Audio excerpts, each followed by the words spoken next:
बच्चों क्लास 12 रसायन विज्ञान पृष्ठ रसायन। पहला हमारा अध्याय का नाम है पृष्ठ रसायन।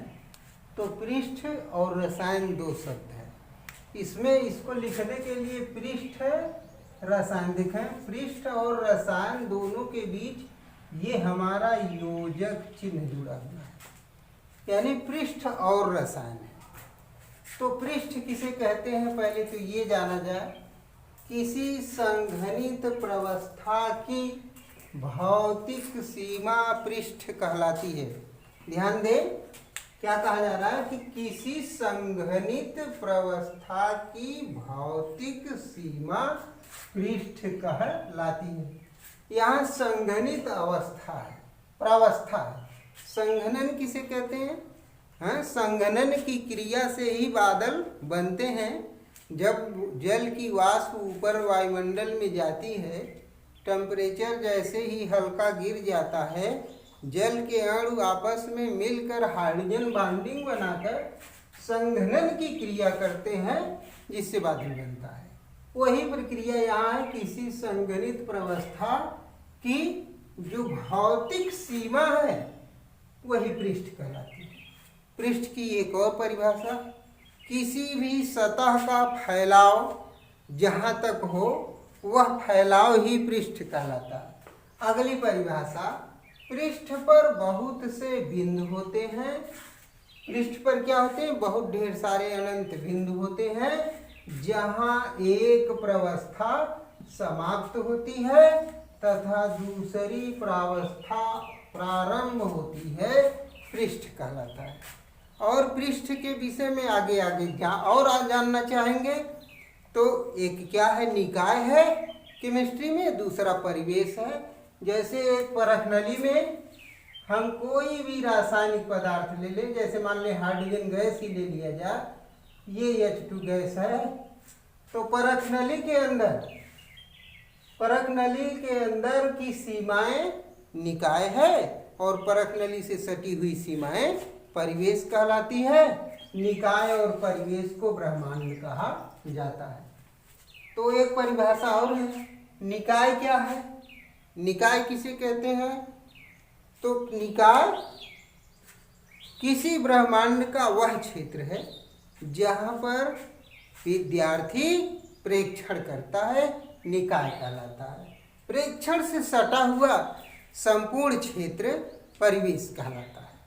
तो अब अगली बात देखें, अधिशोषण क्या है? हमारा टॉपिक है, शीर्षक है इसमें अधिशोषण। तो किसी पृष्ठ पर उपस्थित अवशिष्ट बलों, अवशिष्ट का मतलब शेष बल, शेष बल का मतलब चाहे वो ससंजक बल हो चाहे वह असंजक बल हो, अगर वे परमाणु या अणु आयन के रूप में हो तो वैद्युत बल हो। तो किसी पृष्ठ पर उपस्थित अवशिष्ट बलों के कारण पृष्ठ पर किसी पदार्थ की सांद्रता शब्द जान ही रहे हैं, बड़ा कठिन शब्द है। सांद्रता को कई रूपों में व्यक्त करते हैं, मोललता व नॉर्मलता। तो किस सांद्रता में परिवर्तन होने की क्रिया या परिवर्तन होने की दर का अर्थ जान रहे हैं? गणित का वह हिस्सा जिसे अवकलन कहा जाता है, वही परिवर्तन है। तो सांद्रता में परिवर्तन होने की क्रिया अधिशोषण कहलाती है। यह रसायन नहीं है बल्कि शुद्ध गणित है। ठीक है, तो अधिशोषण समझ में आया। किसी पृष्ठ पर उपस्थित अवशिष्ट बलों के कारण पृष्ठ पर किसी पदार्थ की सांद्रता में परिवर्तन होने की क्रिया, सांद्रता कैसे घट बढ़ रही है, यह क्रिया अधिशोषण कहलाती है। यहाँ खूब ध्यान से समझें इस बात को कि यह रसायन गणित का स्वरूप है। आगे देखें, अधिशोषक जिस पदार्थ के द्वारा अधिशोषण होता है, जो पदार्थ अधिशोषण करता है उसे हम अधिशोषक कहते हैं।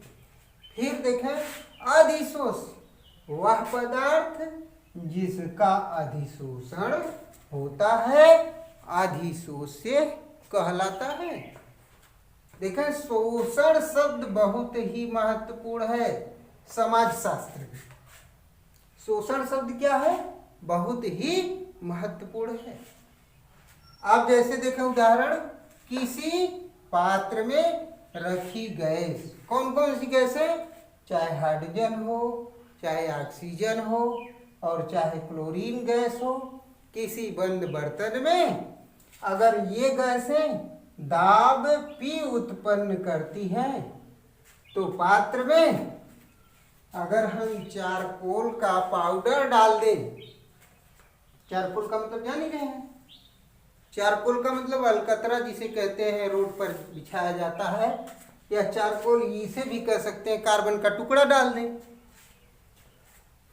डालने पर दाब कम हो जाता है क्योंकि गैसें चारकोल के द्वारा अधिशोषित हो जाती हैं, और जब अधिशोषित हो जाएंगी, अवशोषित हो जाएंगी गैसें, तो उस बर्तन में गैसों की संख्या, गैसों के अणुओं की संख्या जाएगी घट, और जब ये अणुओं की संख्या घट जाएगी तो ये बर्तन की दीवार पर टक्कर कम मारेंगे, जिससे दाब क्या हो जाएगा?